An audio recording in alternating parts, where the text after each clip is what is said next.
Hey everyone, and welcome to Hemp in a Pan. Today, we'll be showing you how to make CBD pills.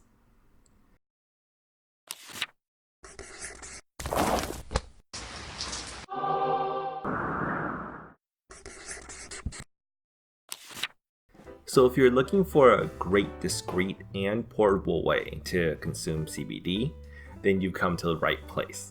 Because today, we'll be showing you how to make CBD pills. We'll start first with making CBD infused coconut oil to fill the capsules. Coconut oil works well for this because it solidifies at room temperature so that the pills are more stable when transporting around. And because of their high saturated fat content, they'll infuse well with the CBD. I used 1/4 of an ounce of medicinal hemp per cup of oil. You can add more or less to this recipe, depending on how potent you want the pills to be. But I found that 1/4 of an ounce is a good starting point for most people. We'll start first with grinding up the hemp, and then decarboxylate it in the oven at 250 degrees for about 30 minutes. Now that the hemp is nice and toasty, you'll want to place it in a bowl with the coconut oil, place it on top of a pot of boiling water, and then use this double boiler technique to infuse the hemp with the coconut oil. You'll want to let this boil for at a minimum an hour and preferably 2 to 3 hours to make sure that as much of the CBD is infused in the oil as possible. Now you'll want to take it out of the heat and let it sit for about half an hour to let it cool down. Not so cool that it solidifies to room temperature, but not so hot that it'll burn to the touch. Strain everything through a cheesecloth.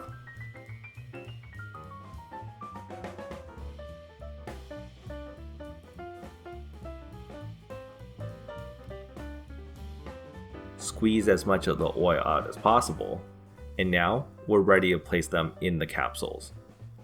You'll probably need to wait another 15 minutes or longer for the oil to cool down just a bit more.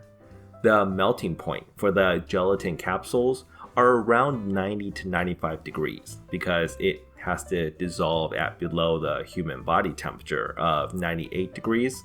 So you'll have a range of around 75 to 90 degrees to work with, since once you're below 75 degrees, then the infused CBD coconut oil will start to solidify. We now need a few supplies for this part. Starting with the capsules, I found that the 00 sized capsules are a good compromise between size and ease of use. If you want a smaller capsules, you can go down to the size 0, which is easier to swallow but harder to fill. And I don't recommend anything smaller than a size 0, as they're just really hard to work with. You'll also need a way to fill the capsules. Most food grade syringes work well, and the ones with the needle tips or a tapered deep reach will make it easier to fill the capsules accurately. Now there's a ton of capsule pill holders on the market to help hold the capsules in place to fill it quicker and to automatically cap each pill afterwards. But if you're not making that many pills, you can always make a simple one with a small cardboard box and a drill, which is what I'm doing now. Now that I finished drilling in the holes for the capsules, I placed each inside. As you can see, one of the holes I accidentally drilled too large, so I'll just skip that one. Now I just use the syringe to fill each capsule, cap them off, and that's it.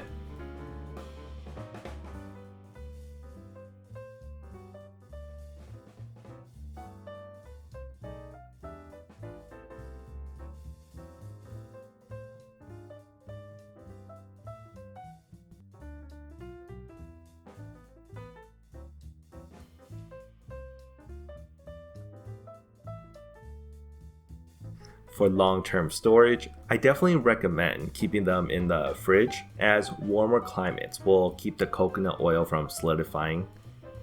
And here's what they look like once solid.